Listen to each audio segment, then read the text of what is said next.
Good morning, good morning, good morning. So glad to see you all this morning. My name is Kate Walker, and I truly have the pleasure and the honor of serving as your minister. Welcome to Mount Vernon Unitarian Church.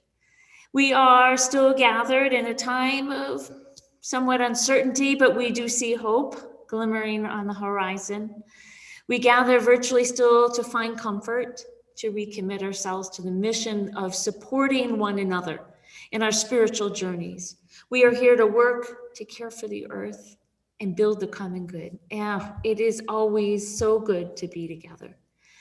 We are a community dedicated to welcoming the stranger and working for justice wherever the heavy weight of oppression has dug into the fabric of life. And to that effort, we are intentionally countering what is known as the doctrine of discovery by naming and honoring the traditional indigenous inhabitants of this land. That is the Piscataway, the Powhatan, and the Talks. Whether you are new to this community or a longtime member, no matter what propelled you to set aside this time and join us in worship, I want to know that you're welcome here.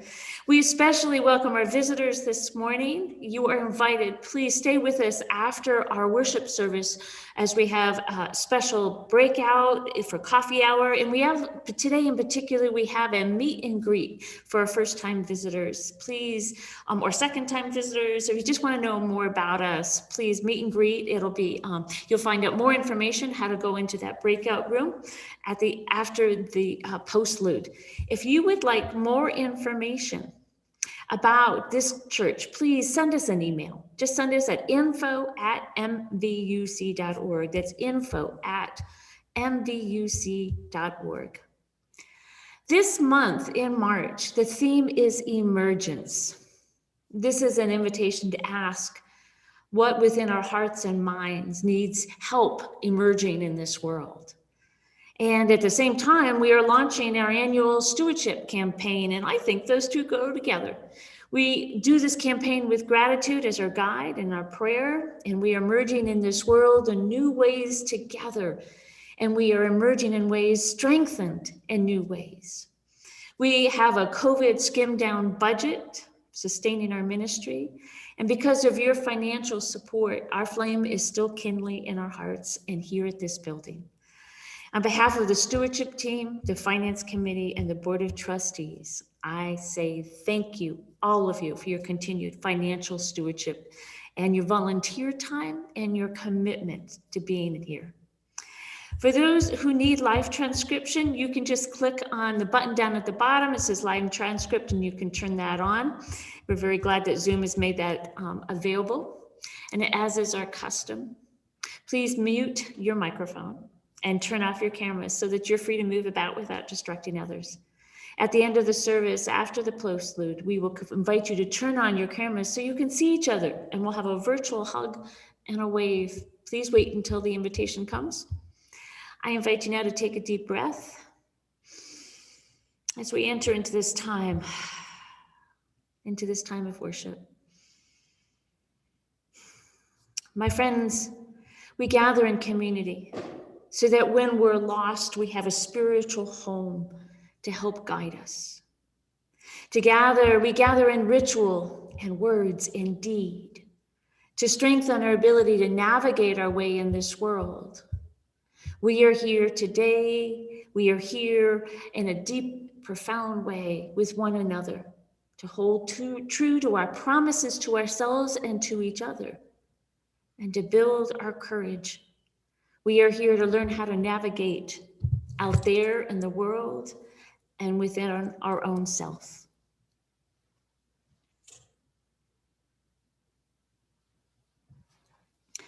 May the light of this chalice guide you home. Home here, your spiritual home, your place of courage, your place of promises, again and again. I invite you to sing at home, sing out loud, as we invite our opening hymn.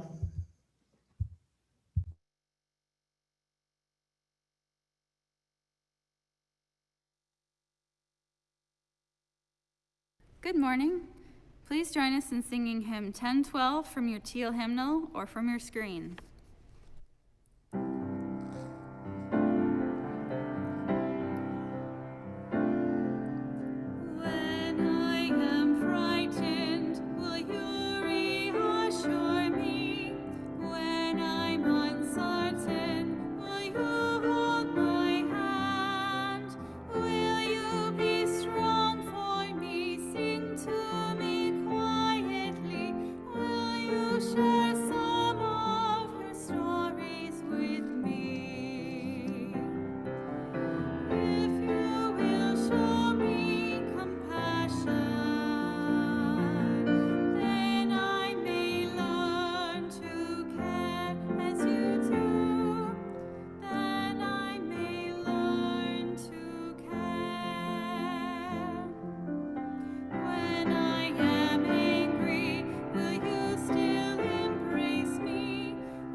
I invite you now, from wherever you may be, to bring your voices out in reciting our covenant as the words are found on your screen.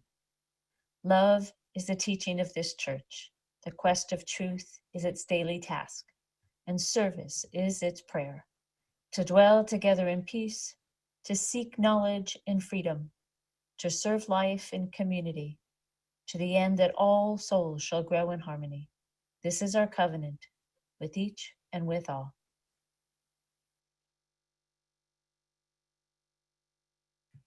Good morning. My name is Ann Richards, and I'm the Director of Lifespan Spiritual Growth here at Mount Vernon Unitarian Church.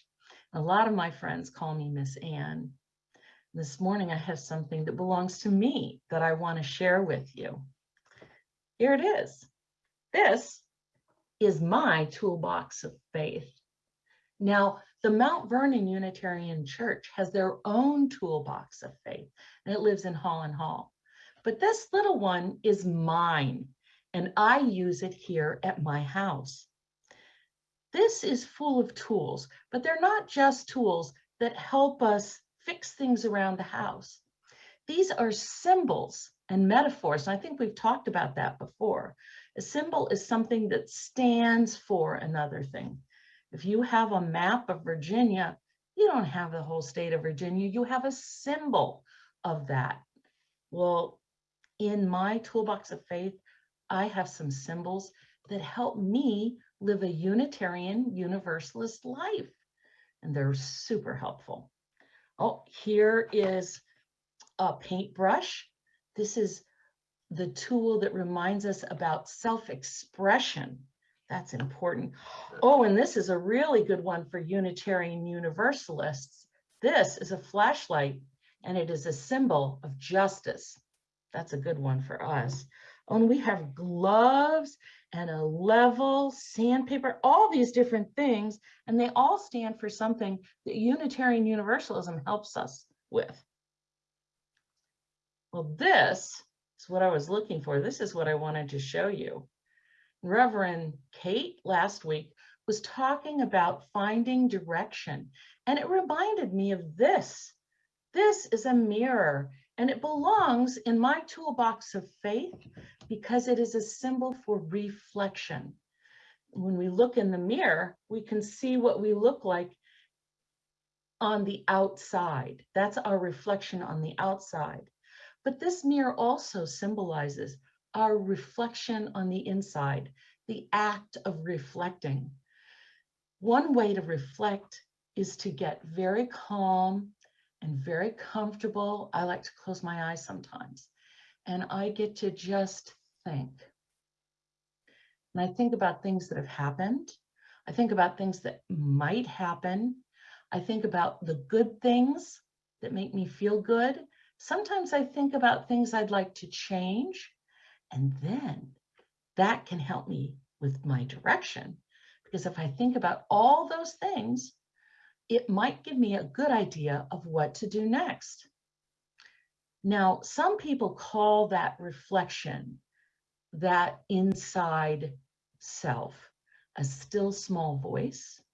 Some call it your conscience, and some call it your feelings. Those are all things that can help you as a Unitarian Universalist when you're reflecting. I hope that you have a really good week, and I hope that you have an opportunity to get out a mirror, or even if you don't have a mirror, spend some time intentionally reflecting on purpose. Have a good week, everyone.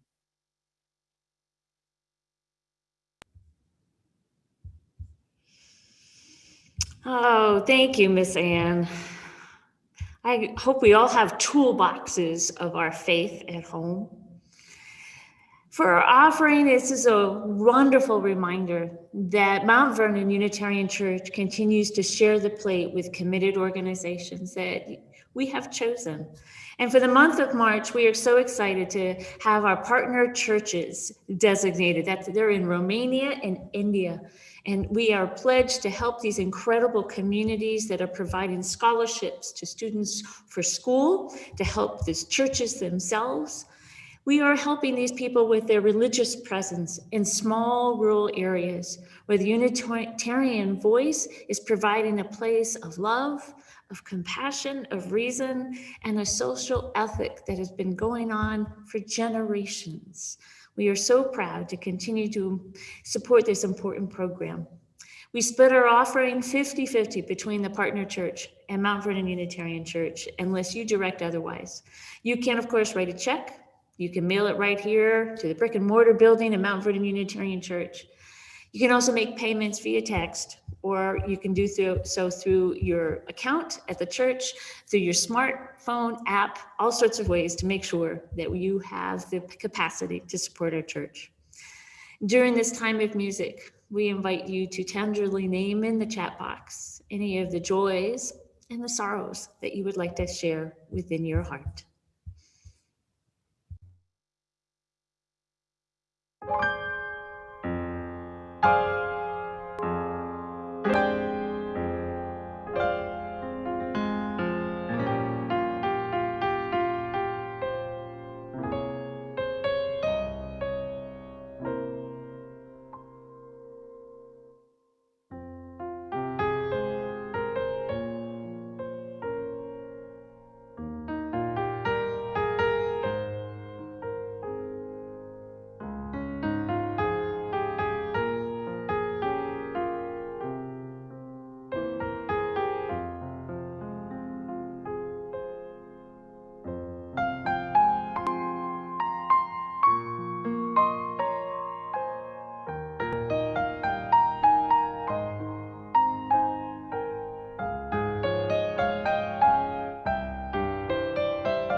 Prayer for the Directions by Linda Susan Ulrich. East, spirit of air, the swift wind playing invisibly against skin. Blue-black crows chattering in secret tongues. First light making the first leaves glow. I ask for your wisdom, guidance, and protection, the gift of your presence. South, spirit of fire, the lick of flames consuming wood. Languid tigers bursting bright. Midday sun bleaching desert arches.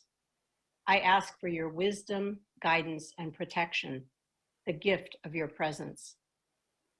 West, spirit of water, the vast ocean extending to touch continents, an octopus calculating velocities, moonlight skittering across a river's descent. I ask for your wisdom, guidance, and protection, the gift of your presence.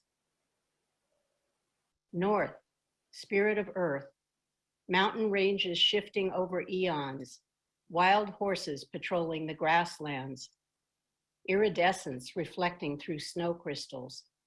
I ask for your wisdom, guidance, and protection, the gift of your presence.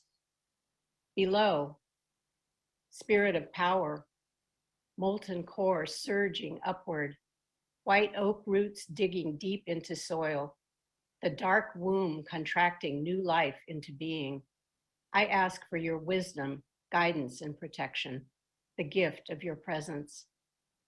Above, spirit of perspective, a blue dome rising to infinity, a common crane sailing above patchy clouds, starlight piercing the veil. I ask for your wisdom, guidance, and protection, the gift of your presence. Center, the hub upon which the circle turns, beating heart, axis mundi, particle and wave at once. I ask for your wisdom, guidance, and protection, the gift of your presence.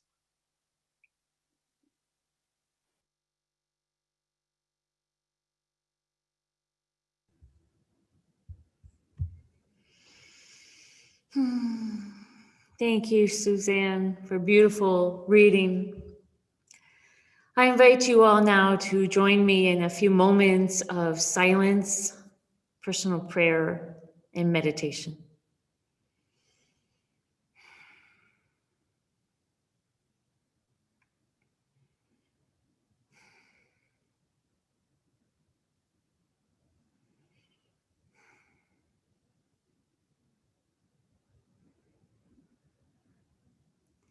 Spirit of the earth, hold us up. Remind us to be grounded from our feet up through our legs into our arms and our heart and our lungs and our minds. Remind us to breathe in the earth's air, oxygen flowing through. Spirit of water, you are in our bodies, giving us sustenance, life itself coursing its way through, filling our pores. Spirit of fire, burning in our hearts and up above in the sky. Remind us of our courage. Remind us again and again that we have the spark of life itself in our words, in our deeds, in our DNA. We have the capacity to create beauty and love and compassion and pursue justice and liberation. Spirit of life itself, of the wind that courses through us, remind us when we are lost on our journey to point ourselves back toward that which we can rely upon again and again. That is our courage, our community, our beloved friends and family. Remind us again and again as the winds blow us about to come back to that center of being and to listen for that deep, small voice within. When we are lost in our pursuit of truth and meaning in this world, remind us to take time to reflect upon who we are, our strengths, our skills, our beauty, our capacity to think and to love. Remind us that we do not go on this journey alone. We travel with community, family, friends, strangers, beloved. We do not journey alone. Blessed be and amen. Good morning. Please join us in singing hymn 1013 from your teal hymnal or from your screen.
Thank you, Carolyn Evangelista, for sharing your voice with us.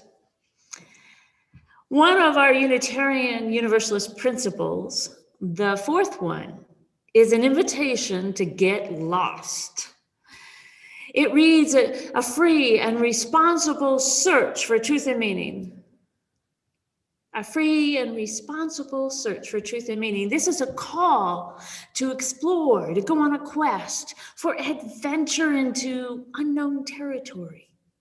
It's an invitation to ask questions, to be curious, to be compelled to turn things upside down and turn them around, reframe.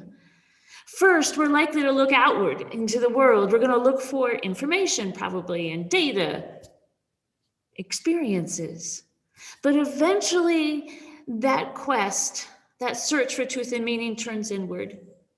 It requires discernment and reflection for a sense of direction on how to determine what is truth and meaningful. Ultimately, the only one that can determine what is truthful and meaningful is our own capacity for reason and conscience. I believe in the quest for truth and meaning. The chances of getting lost are really high. There's so much information. There's so many confusing experiences that are hard to unpack. There's so many, conflicting opinions. In that outward exploration, when we turn inward with all that stuff, discernment and reflection can get murky, cloudy, and the territory confusing with mud, right? We can get stuck. Facing difficult decisions, we can end up on frightening ledge or appear to be at a dead end. We don't know where we're going. We need help. But here's the good news. You're here because we're part of an awesome, brilliant community of people where we have brilliant minds and hearts and commitment, but we also are embracing rituals and words that contain symbolic meaning. They serve as navigation tools. And last week, I offered an invitation to ask you how your faith, hopefully your Unitarian Universalist faith, provides points of orientation when you're lost. The symbolism embedded in our rituals contain values and eternal truths. There are teachings in our principles, in our covenants, in invocations, and in the chalice lighting, as well as the extinguishing every Sunday. All serve as points of orientation, as I said last week, but this week I'm going to change my metaphor a little bit. I'm going to use the idea of navigation tools. I pick up on what Miss Ann talked about in her story. Navigation tools. We should all have a box filled with our navigation tools for our faith. But like any good tool, we have to practice to use it. If it's going to offer long-term support in times of trouble, particularly when the storms of life have hit hard and we can't see the horizon or a point of direction anymore, we need to grab a navigation tool. We need to have it handy, know how to use it, what's it for, what does it mean to us? This morning, I'm going to focus on two of our rituals to help that offer as navigation tools, and that's our chalice lighting and our covenant. Story, context help. The symbol of our flaming chalice came out of World War II. I've told this story before about Waitstill and Martha Sharp, who were Unitarians, American Unitarians, who went to Europe on behalf of the Unitarian Service Committee in 1939 and 1940, before America had entered the war. They were there to help rescue Jews, to help rescue intellectuals and children, and they worked out of Prague and Lisbon in southern France. But what a story I haven't told you is in Martha Sharp told in her autobiography of the time when they were in Prague and the Nazis had invaded. And on one particular night, early as the Nazis' occupation of Prague, she was asked by British and Americans to help rescue a leader who was particularly known for his anti-Nazi stance. He needed to get out of Prague. She took to the streets late at night, and she realized quickly she was being followed. She could hear the footsteps behind her. She pressed herself back against a doorway, hiding in this cloak and dagger, until the Nazi passed by, having lost her. And she quickly made her way to a darkened apartment building, fled up 5 flights very quickly, and knocked on the door. A woman came to the door, and Martha said, "I am Martha Sharp. I need Mr. X." She never did give the name of the person she was trying to rescue. The woman said, "Don't know who this is. Can't help you," and almost closed the door. And Martha said, "I'm an American." And she held up her passport and said, "I need to speak to Mr. X." The woman grabbed Martha's passport and slammed the door shut. Martha was standing there in the hallway, not knowing if she was ever going to see her passport again, which is her only way out of there with safety. And she stood there for a few more moments, barely breathing, when the door opened again, and a man stood there. And he said, "What do you want?" And she explained who she was and that she needed to meet and see and talk with Mr. X. The man quickly closed the door. She's standing there again without her passport. And a few more moments, the door opened up and there was the same man, but this time he had an overcoat on. And he said, "I'm Mr. X." And Martha explained and said, "It's time to go. I'm here to take you to the British Embassy." He handed her her passport and said, "Okay." And in that moment, he placed his life in her hands and he looked at her. And you could see his desperation and his trust.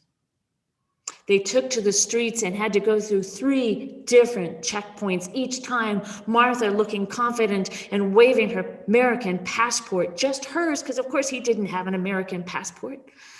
And she just said, "Martha, Waitstill Sharp, we have an important appointment we have to get to." And she waved the Nazis aside with her courage alone. And finally, they made it to the British Embassy. where she met Waitstill, her husband, who had just done the same thing with somebody else. The Sharps were so courageous. They have been recognized by Yad Vashem in Israel for their courage. During World War II, as the Sharps were working there, a young artist created that flaming chalice as a symbol for them to put on letterhead.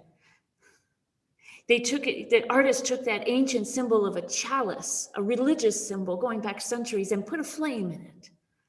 And that symbol went on the letterhead, and it went on doors, and it went on cards, and it told people this symbol, this flaming chalice, was a symbol of freedom, of liberation.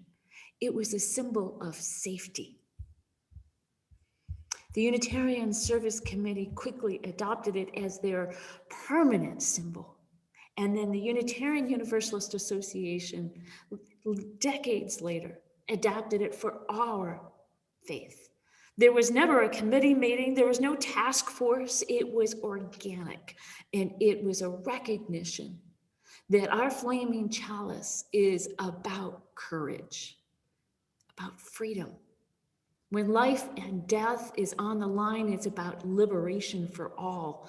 It's a powerful symbol. It connects for me when I'm feeling lost to that braveness inside me.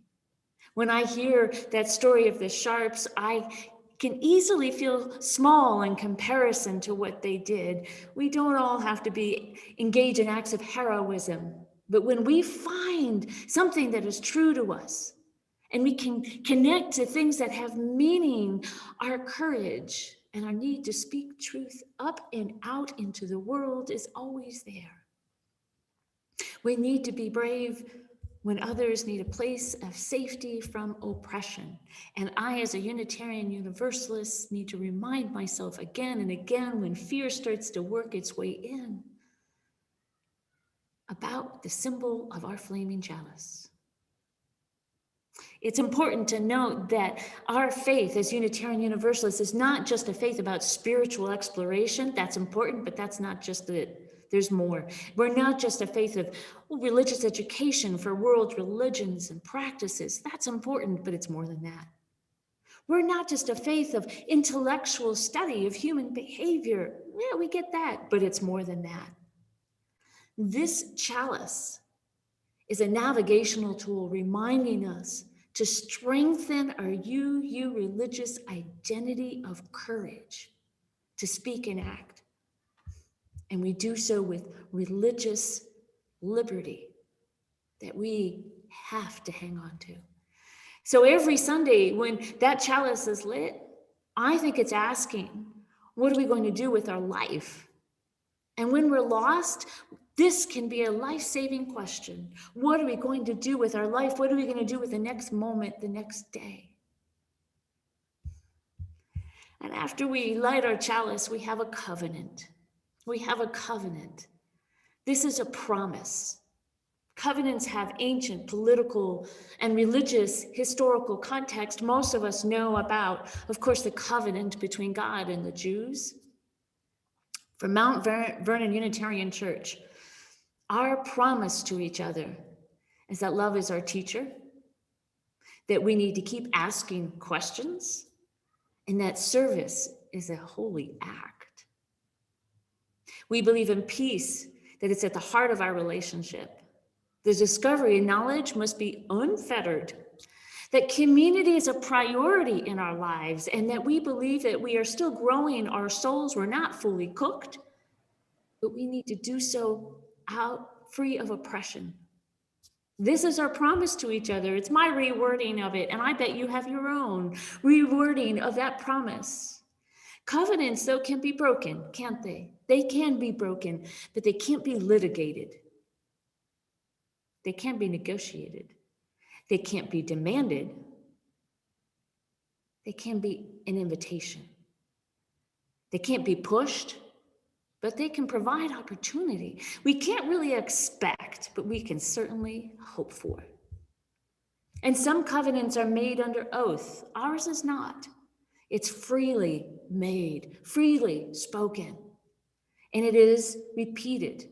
So it becomes ingrained in our hearts and provides a sense of purpose for our community, personally and collectively. It engenders generosity and trust and intimacy, emotional, spiritual intimacy. It's a promise that we will be the best we can be. So that needs to include, though, forgiveness, reconciliation, and a commitment to right relationship, particularly when we're in conflict. Covenant is a navigation tool reminding us how to be our best self. Step-by-step instructions. Say it every Sunday. Both the chalice and the covenant are built upon the ground of relationship. Emotional, spiritual, trusting relationship. That's what community is all about. So what does that look like, you might ask? How do we use our navigation tools to deepen our relationship? Well, as noted last week, the chalice and the covenant, like many of our other elements, are relatively new in our history, 20 to 30 years, but they came out of something fabulous, our history, out of our hearts. They are now embedded as sacred parts of our worship, but they can be used at home, in your home, your own toolbox. They can be used in committee meetings.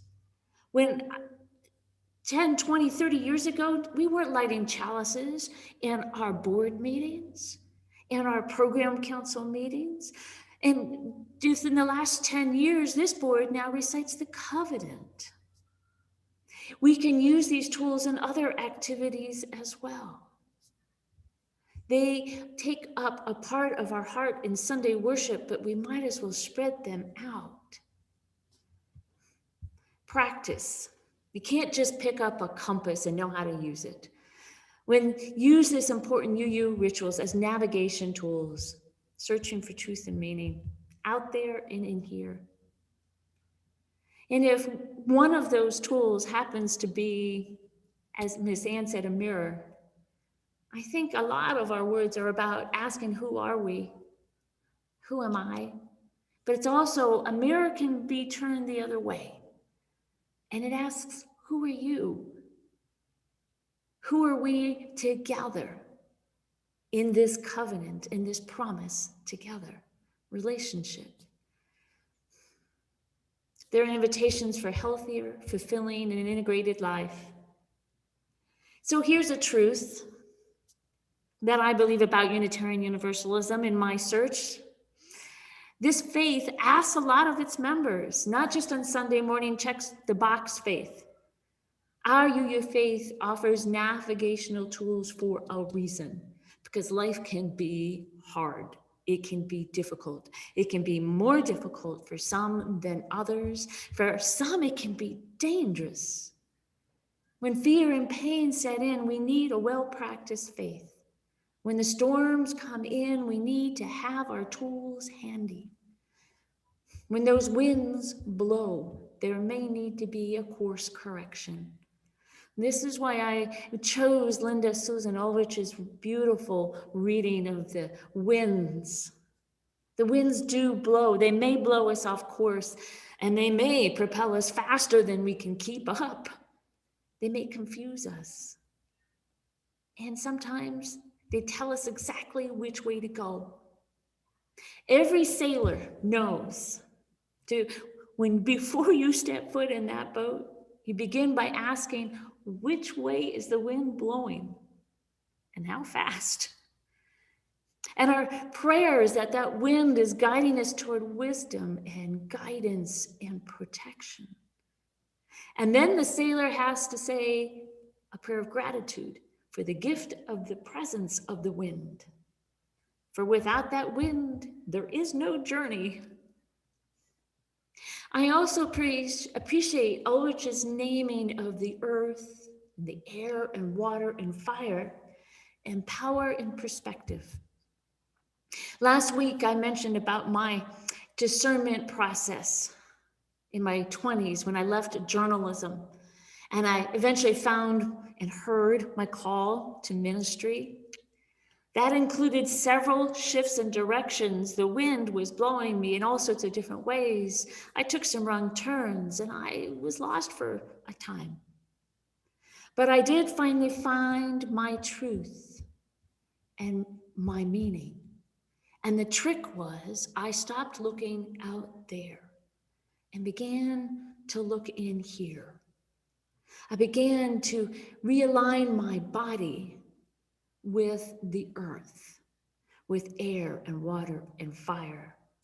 I did. I went and sat on a Colorado mountaintop just outside of where I was living in Boulder, where I could feel the earth beneath me. I could breathe the thin oxygen air. I could taste the precious water from my water bottle. And I could feel the fire of the sun at some 12,000 feet. It's pretty fierce. And I could feel the wind. And I felt my body get grounded. And I could feel that deep inner voice. And I found my power. And I found my perspective. That's when I knew that the wind was going to change one more time. And then I would be okay. I didn't need to fear. Not at all. It was just a few weeks later that my calling to ministry arrived. And the wind has been pushing at my back ever since. Our fourth Unitarian Universalist principle is an invitation to search for truth and meaning. It includes out there. It's a journey, not a destination, but it also includes in here. We're all going to get lost now and then, and that's okay. We have courage, we can be brave, and we have made promises to ourselves and to each other. Courage and promises. These are navigation tools and a box filled with tools ready to be used by you. Which one are you going to use today, next week, next month? Check your toolbox. I think you'll find some powerful, powerful tools there. May your faith be deepened and broadened, strengthened, opened. Blessed be, and amen.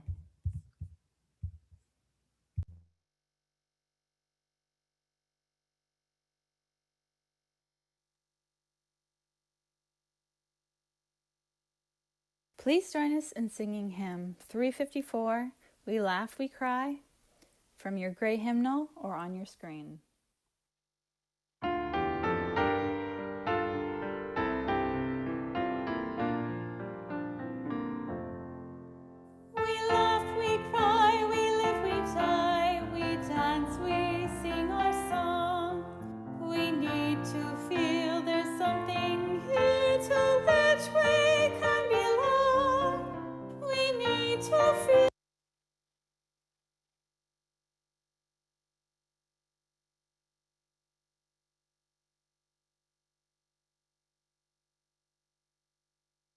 Please join us in singing hymn 354, We Laugh. Please join us in singing hymn 354, We Laugh, We Cry, from your gray hymnal or on your screen.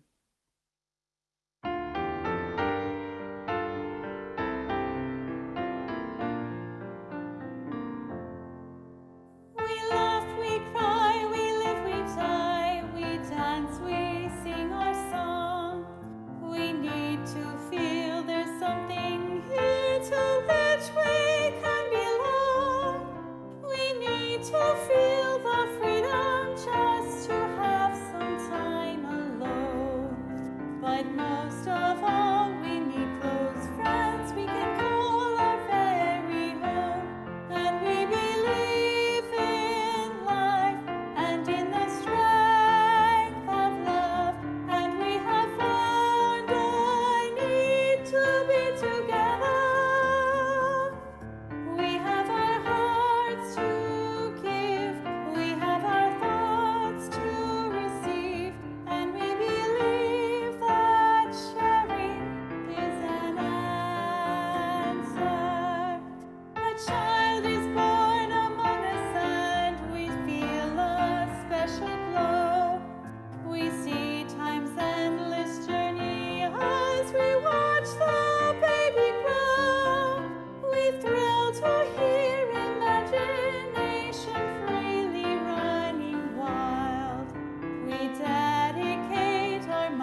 shall we die, and when our lives are done, the memories we shared with friends, they will linger on and on.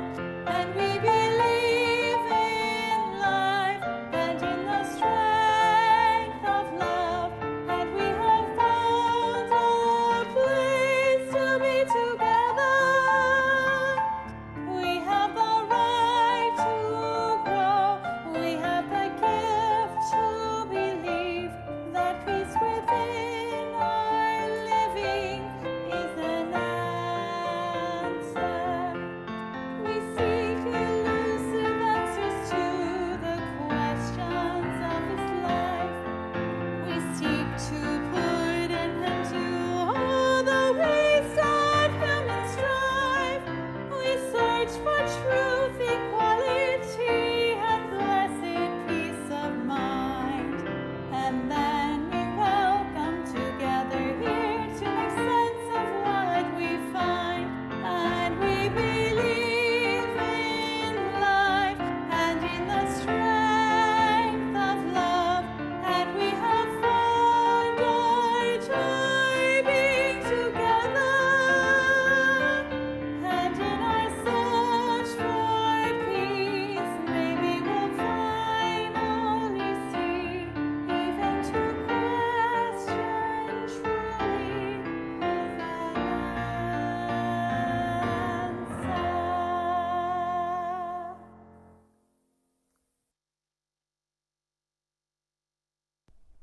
Will you join me as we unite our voices to recite the words to extinguish our chalice, words known within our hearts and can be found displayed upon your screen? We extinguish this flame, but not the light of truth, the warmth of community, or the fire of commitment. These we carry in our hearts until we are together again.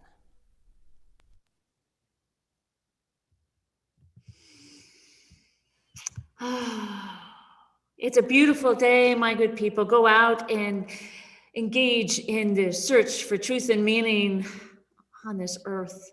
Breathe in the air, drink some good water, find your feet on the ground again, and know that this journey, this search is one that is worth it, has so much value and beauty in it.